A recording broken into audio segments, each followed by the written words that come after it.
Thank you all for being here. Mr. Secretary, formerly Mr. Governor. Energy Nice Week, to see sir. you. How's it going? Everything good? Yes, sir. That's great. Thank you all for being here. Very much appreciated. We welcome you to the White House. Have you all been to the White House before? Have you been here before? Yes.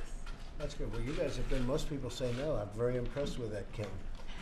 I'm thrilled to be joined by Governor Paul LePage, Kim Reynolds, Pete Ricketts, and Bill Walker, along with state and tribal leaders from around our great country.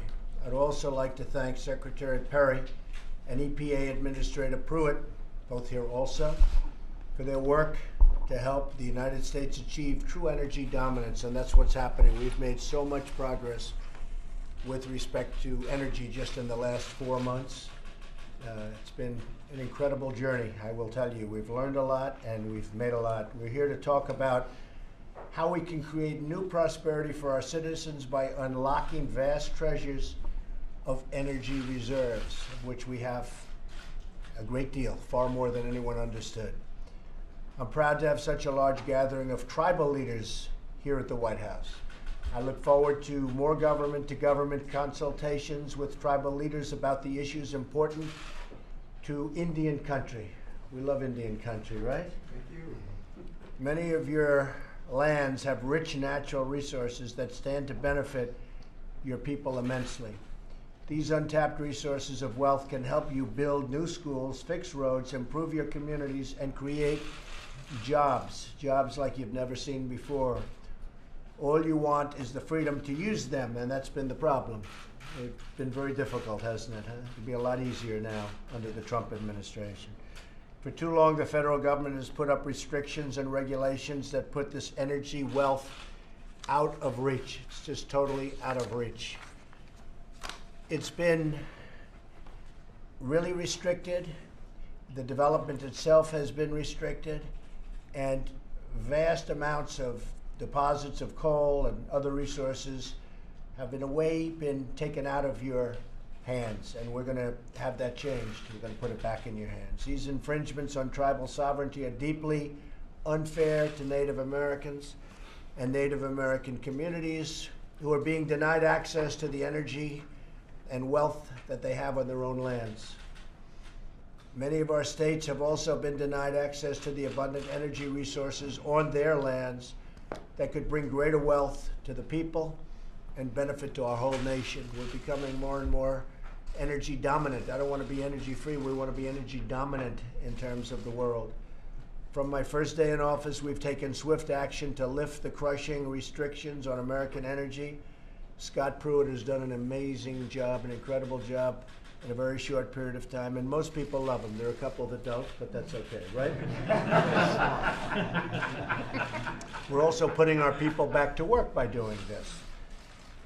Today's conversation is a chance for these state, local, and tribal leaders to discuss how we can cooperate and support them even more in unleashing these domestic energy reserves. They're tremendous reserves that we never appreciated, we never understood, but now we understand them very well. I'm confident that working together we can usher in a golden age of American energy dominance and the extraordinary financial and security benefits that it brings to our citizens, not only the Native Americans, but all over the country. And we're seeing it more and more, and it's happening more and more. I just also want to tell you that yesterday we had a tremendous meeting.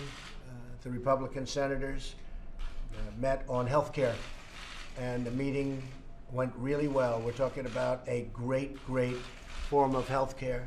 Obamacare is dying. It's essentially dead. If you don't give it the subsidy, it would die within 24 hours.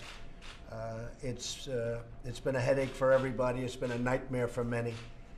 And we are looking at a health care that would be a fantastic tribute to our country, a health care that will take care of people finally for the right reasons and also at the right cost. Be a tremendous reduction in cost from what Obamacare is. Yesterday in Alaska, a great state, they had it was announced a 216% increase. So we have a plan that if we get it approved, it's very tough. Every state is different, every senator is different, but I have to tell you, The Republican senators had a really impressive meeting yesterday at the White House. We had close to 50 of them. We have 52. We need almost all of them. That's never easy.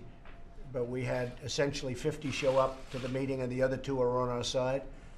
I think we're going to get at least very close, and I think we're going to get it over the line. There was a great, great feeling in that room yesterday.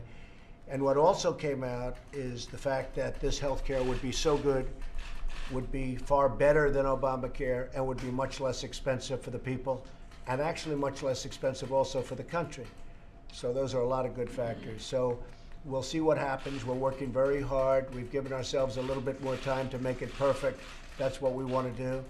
I think this has a chance to be a great health care at a reasonable cost. People can save a lot of money. We get rid of the mandates. We get rid of so much. Got rid of a lot of the taxes. All of the bad parts of Obamacare are gone. Essentially, it's a repeal and replace. And I look forward to working with the Republican senators over a short period of time. I know Rick is very excited about the health care that we're talking about. Actually, having these governors sitting around the table is a great example of it. And one of the things that I know Kim and Paul, they'd like to be able to put health care into place that they help write and their citizens help write, because I know these, I don't know Bill that well, but my bet is he's the same. You give him the authority to take care of their citizens, they can have more people covered and do it at less cost. Yeah. I'm quite confident. Well, we're sending a lot of it back to the states where it belongs, and this will be something really special if we can get it done. Always tough. It's probably the toughest subject from the standpoint of approval, because every state is different. Every state has different needs. We have a tremendous opioid problem, and some states are more affected by that than others. But overall, I have to tell you, this will be a tremendous plan. It will really, you're going to have a lot of very, very happy people in this country if we can get it done. So we're working very hard on health care, and I think we're going to have a great answer, and hopefully we're going to have it soon. And we will keep you informed. Thank you all very much. Thank you. Mr. President, can you talk about the Medicaid cuts in the health care bill? It's going to be great. This will be great for everybody. Why do you say if? Do you think I hope that this will get across the finish? I always say it. I always say it. Mr. President, yesterday Governor Kerry said that he doesn't know if you still believe in climate change, or think it's a hoax. You can answer that. Thank you all very much.